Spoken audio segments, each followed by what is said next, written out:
Block സാക്ഷരതാ മിഷന്റെ നേതൃത്വത്തിൽ വായനാ ദിനാചരണവും പഠിതാക്കളുടെ മക്കളിൽ 10ാം ക്ലാസ്, +2, LSS, USS, NMMS പരീക്ഷകളിൽ മികച്ച വിജയം കൈവരിച്ചവർക്കുള്ള ആദരവും സംഘടിപ്പിച്ചു. റവന്യൂ മന്ത്രി AP അനിൽകുമാർ ഉദ്ഘാടനം നിർവഹിച്ചു. Block panchayat president K Amrutha അധ്യക്ഷത വഹിച്ചു. സാക്ഷരതാ കോർഡിനേറ്റർ E സന്തോഷ് കുമാറിനെ പൊന്നാട അണിയിക്കുകയും മൊമെന്റോ നൽകുകയും ചെയ്തു. പഠിതാക്കളിൽ വിവിധ മേഖലയിൽ നേട്ടങ്ങൾ കൈവരിച്ചവരെയും ആദരിച്ചു. വായനാ ദിനാചരണത്തിന്റെ ഭാഗമായി ബ്ലോക്ക് സാക്ഷരതാ മിഷന്റെ വായനശാലയിലേക്ക് പഠിതാക്കൾ പുസ്തകം നൽകുകയും ചെയ്തു. വൈസ് പ്രസിഡന്റ് മുഹമ്മദ് അലി പന്തലിങ്ങൽ, സ്ഥിരസമിതി അധ്യക്ഷന്മാരായ Rahiyanath BV, UK Manjusha, V Haseenar, അംഗങ്ങളായ PP Abdul Razak, PK Mubashir, T Sirajuddin, E Safeer Jan, P Shani, KC Kunjumuhammad, M Sivasankaran, Askar Amayur, P Sudheer, സാക്ഷരതാ കോർഡിനേറ്റർ E സന്തോഷ് കുമാർ എന്നിവർ സംസാരിച്ചു. തുടർന്ന് പഠിതാക്കളുടെ കലാപരിപാടിയും അരങ്ങേറി.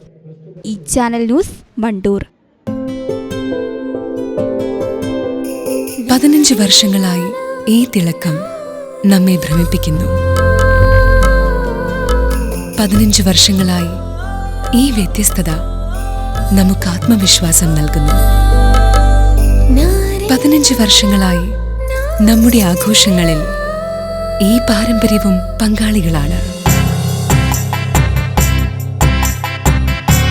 ഒരു ദേശത്തിന്റെ ആഭരണ സംസ്കാരം രൂപപ്പെടുത്തിയവർ.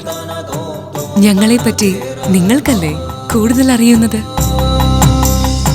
പരിശുദ്ധിയുടെ സുവർണ പാരമ്പര്യം. Hayath golden diamonds, Valanchery.